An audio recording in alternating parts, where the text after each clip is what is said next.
Hi everyone, and welcome to another video of the Dragon's Waterfall, where we talk about the wonderful world of Saint Seiya. And today, let's imagine you've decided to catch up on Saint Seiya, but don't know where to start. And to be honest, it's not easy, because even though the original series came out in the late 80s, there have been a number of side stories, spin-offs and other Saint Seiya series over the years. So to read and watch everything, it's no easy task. But here I am, I will give you a guide about what to see, what to read, and ideally what each series is all about. Now, of course, we have to begin from the original series, the original manga, Knights of the Zodiac / Saint Seiya, which was published from 1986 to 1990. There have been a number of editions over the years. Most of them count between 22 and 28 volumes. It depends on the size of each volume. The American edition has been published by Wiz in the early 2000s and counts 28 volumes, which are just the same as the original Japanese volumes. So by reading these 28 volumes, you have the entirety of the original Saint Seiya manga written and drawn by Masami Kurumada. Then, again from Masami Kurumada, you have Saint Seiya Next Dimension. Saint Seiya Next Dimension is the only real sequel to the original manga, because it takes place after the events of the original story, starring most of the original cast. And because of its strange nature, there is some time traveling involved, so Next Dimension is both a sequel and a prequel to the original story. As of this recording, Saint Seiya Next Dimension is still a work in progress. Kurumada often goes on hiatus for sometimes even years, but it has recently been announced that the Next Dimension manga will end at some point next year, probably starting from next spring. So chances are that within a year or so, Next Dimension will also be complete. In the meantime, as we wait for Next Dimension to finish, there's a number of other spin-off mangas that are worth a read. The first of these spin-offs is Saint Seiya Episode G. And Episode G focuses on the God Saints, centering especially around the Ryo Saint Ayoria. Episode G has been written and drawn by Megumi Okada, and it takes place about 7 years before the canonical Saint Seiya series the original manga was talking about, so it's a prequel of sorts. There are some slight inconsistencies, and Okada's art style is very different from Kurumada's. However, it remains an interesting work and well worth a read. Episode G is also the first part of a trilogy, which is often has been referred to by fans as the Okadaverse, because following Episode G we have Saint Seiya Episode G Assassin, and then we have Saint Seiya Episode G Requiem. So the original Episode G, Assassin and Requiem form this trilogy, all written and drawn by Megumi Okada. Assassin is completed, and it centers mostly around the Capricorn Saint Shura. Again, there's some time traveling involved, this time into the future. But the original cast from the original Saint Seiya, so Seiya, Shiryu, Hyoga, Shun and Ikki, also appear. Episode G Requiem is still in progress as of this recording.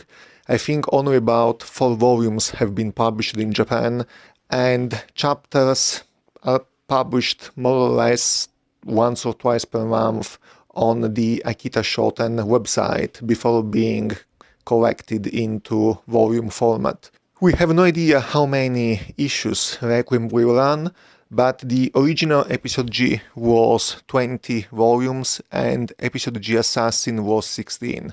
So if Requiem is as long as Assassin at least, then we still have a way to go. Another spin-off series is Saint Seiya The Lost Canvas, which has been drawn and written by Shiori Teshirogi.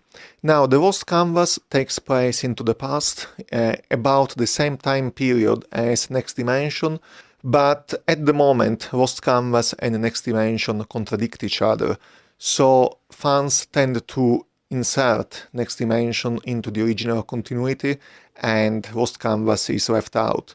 However, we haven't had any official word about this yet, so it's still possible that things will somehow be retconned and Lost Canvas will also fit somehow into the original time frame. Regardless of this, Saint Seiya the Lost Canvas tells the story of the holy war between Athena and Hades in 1643, and it runs about 25 volumes, but following the original Lost Canvas series, there has also been a number of special volumes, the so-called Lost Canvas extra chapters. And there are at the moment about 16 extra volumes of the Lost Canvas, with one more set to be published over the next few months. Saint Seiya the Lost Canvas is a very interesting series. It has its own take on the world of Saint Seiya. At times it's a little bit less shonen and more shoujo, but it's still an interesting story, and even though its canonicity is in doubt, it's probably worth a read as well. So far we have the original Saint series, Next Dimension, Episode G, Assassin and Requiem, Lost Canvas and its extras. Next we have Saint Seiya Saintia Show. Saintia Show is a midquel, which is a story taking place alongside the main original story. It stars Saintia, which is basically a female saint, and it tells the story, the adventure of this Saintia and her friends to protect Athena, pretty much alongside and during the events of the original Saint Seiya manga. Saint Seiya Saintia Show was by Kimachi Kuori. It ran for 15 volumes and at the moment it's complete. And just as of this recording, a new sequel to Saintia Show has begun publishing in Japan.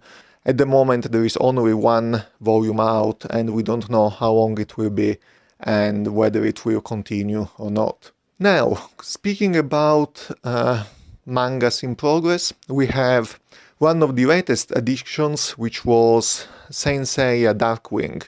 Darkwing is a pretty strange story. It's basically set in another universe, which is somehow connected to the original Saint Seiya universe.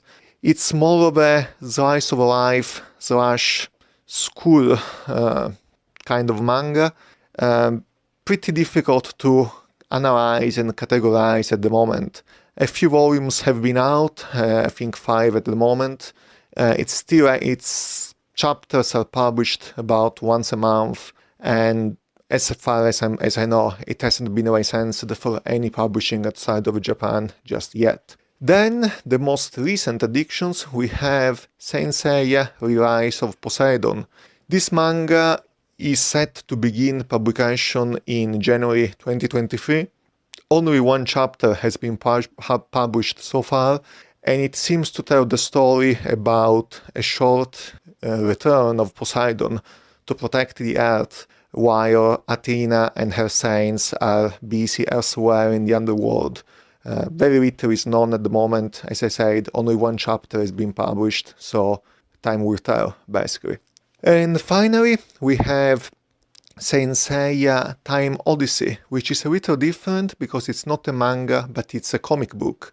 It's written and drawn by an entirely French team, and it's in comic book format, more specifically in French and Belgian comic book format called bande dessinée.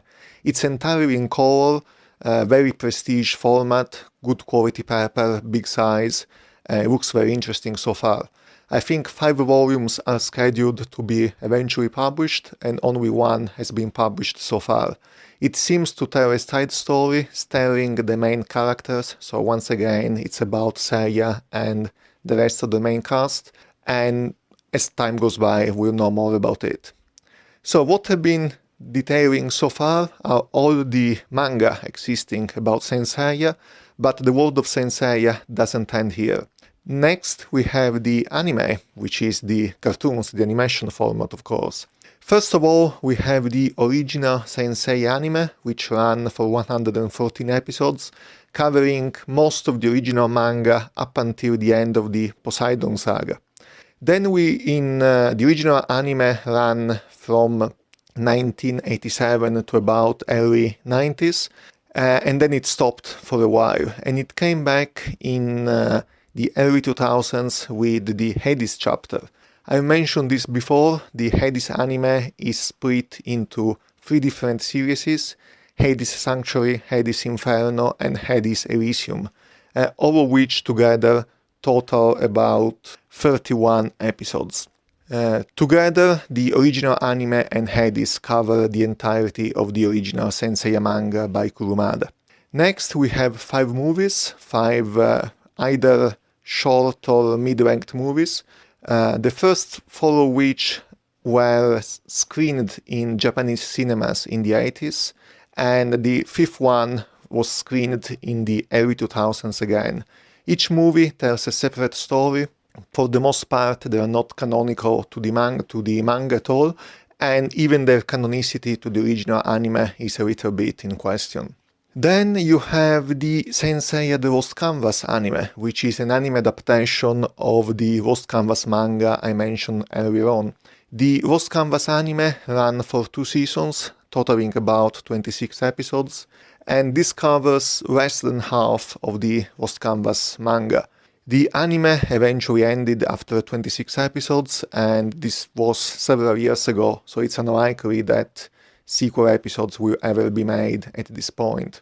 Another anime is the Saint Seiya Omega series, which runs for about 97 episodes and takes place after the original works, so after the end of the original anime and manga.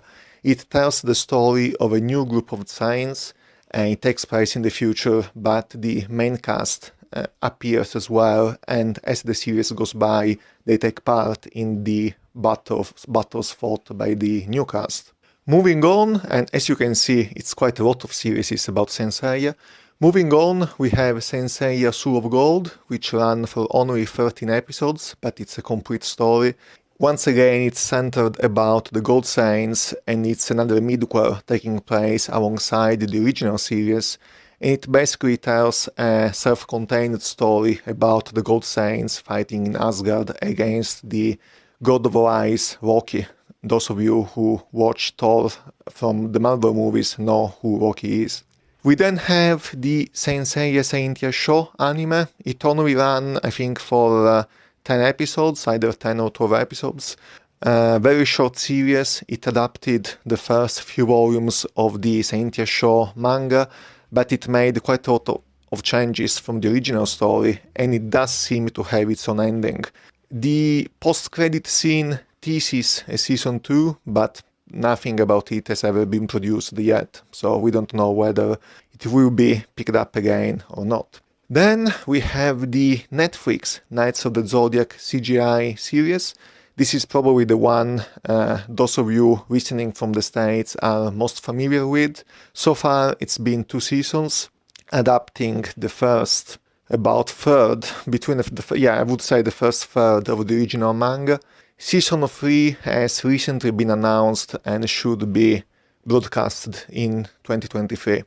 We don't know whether Knights of the Zodiac will go on, but the plans from the staff are to eventually go on to adapt the entire original series and also to adapt Saint Seiya Next Dimension. So if this goes according to plan, Knights of the Zodiac might be the first animated adaptation of the Saint Seiya Next Dimension manga as of yet. Now, switching on to movies, talking about movies, we had one full-length CGI movie which was released about 8 years ago.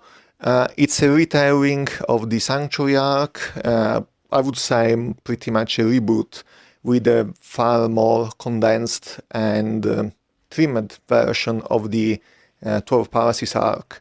It was a one-off, didn't enjoy much success, and nothing else has been produced from that world.